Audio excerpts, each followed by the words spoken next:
história é o Globo Repórter da história e da filosofia e da sociologia. Aqui é o professor Fernando, falando um pouquinho da história e filosofia para vocês. Lembrando que nós estamos estudando um pouquinho da filosofia da Idade Média, filosofia da Idade Medieval, que cai muito no Enem, e razão e fé. Era isso que a filosofia sempre... era isso que na Idade Média a filosofia sempre defendeu, tá? Razão e fé. E aí, vai aparecer então uma galera tentando explicar a razão e fé, que parece simples, mas a gente já aprendeu que não é. Razão e fé na Idade Média? Como assim, meu Deus? Razão e fé. Se razão é uma coisa e fé é outra, como é que eles vão unir essas duas palavras, né? Razão é algo racional, é algo do raciocínio. Fé é acreditar em algo, é uma crença. Então, assim, ó, é totalmente diferente. Mas a filosofia medieval, ela tentava juntar essa junção aí de razão e fé. Na filosofia medieval, destacamos dois caras, tá? Na filosofia medieval, na Idade Média, nós vamos destacar dois caras. Nós vamos destacar aí Santo Agostinho e Tomás de Aquino, tá? Agostinho e Tomás de Aquino. E no Enem pode aparecer santo, a palavra santo ali jamais é para os católicos, né?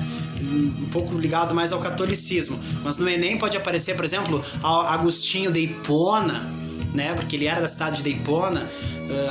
O Tomás de Aquino, não aparecia a palavra santo aí, tá? Mas então esses dois caras aí, ó, eles são assim, ó, nós destacamos na filosofia da Idade Média, na filosofia medieval, Santo Agostinho e São Tomás de Aquino. Esses dois eram os representantes da filosofia medieval. Eles representavam duas verdades diferentes da filosofia medieval. O Agostinho é um representante de um momento chamado de filosofia patrística. Na Idade Média, nós temos um momento aí chamado de filosofia patrística. O Santo Agostinho ele vai defender, tá? Filosofia patrística. E o Tomás de Aquino ele vai defender a filosofia escolástica. Agora, vamos lá. Patrística era um grupo religioso chamado de os padres da igreja. Tá? Eles queriam explicar os dogmas do cristianismo. E a gente sabe que o dogma é o ponto fundamental de uma doutrina religiosa, né? O dogma é aquilo que é insubstituível, é o certo ali, e deu, né? Isso é um dogma. Então, por exemplo, quando perguntavam para Santo Agostinho, lá na filosofia medieval, perguntavam assim, Santo Agostinho, me responde uma coisa, vem cá, se Deus é onipotente, pode tudo, né? Todo poderoso. Se Deus é onipresente, está presente em todos os lugares, em todas as partes. E se Deus é onisciente, dono de toda a sabedoria, sabe tudo, como Deus permitiu o mal? Aí o Santo Agostinho explicou assim, ó. O Santo Agostinho ele vai dizer bem na forma bem racional, né? Que o mal, que não existe o mal, só existe o bem. O mal é somente a ausência do bem. Onde não tem bem, tem mal. Para que ele respondia assim. Santo Agostinho, quando perguntavam por que Deus permitiu o mal, Santo Agostinho respondia lá na Idade Média. Ele ia dizer bem num jeito racional, então, que não existe o mal, só existe o bem. O mal é somente a ausência do bem. Onde não tem bem, tem mal. Agora, pra gente entender isso de uma forma racional, é como se vocês me perguntassem assim, ó, como se a gente apagasse a luz agora aqui, né? Apagássemos a luz, ficássemos no escuro, né? Se estivesse mais escuro assim. Aí eu perguntasse assim pra vocês assim, ó, estamos na escuridão? Aí vocês iam me dizer assim, ó, não, estamos na ausência de luz. Onde não tem luz, tem escuridão. É mais ou menos assim, né? Pra gente entender o que Santo Agostinho lá dizia. Onde não tem... que não existe o mal, só existe o bem.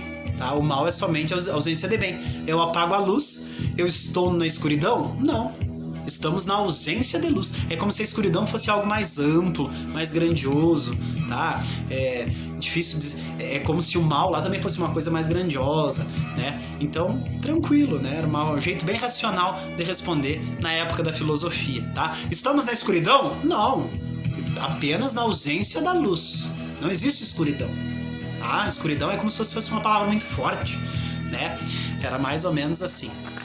Agora, o interessante também é que na filosofia escolástica, o São Tomás de Aquino, na filosofia escolástica, ele vai tentar explicar a existência divina, vai explicar se Deus existe, como existe e por que existe. E São Tomás de Aquino, na filosofia escolástica, vai criar várias explicações dessa figura divina, né, que é Deus. Ele vai dizer que é necessário ter tido um primeiro motor imóvel. Ele vai ter essa ideia aí de dizer que a origem de tudo, né, foi através de um primeiro motor imóvel, ou seja, que Deus deu origem a Deus, né, a origem de tudo e das demais ações nas relações humanas foi através desse motor imóvel.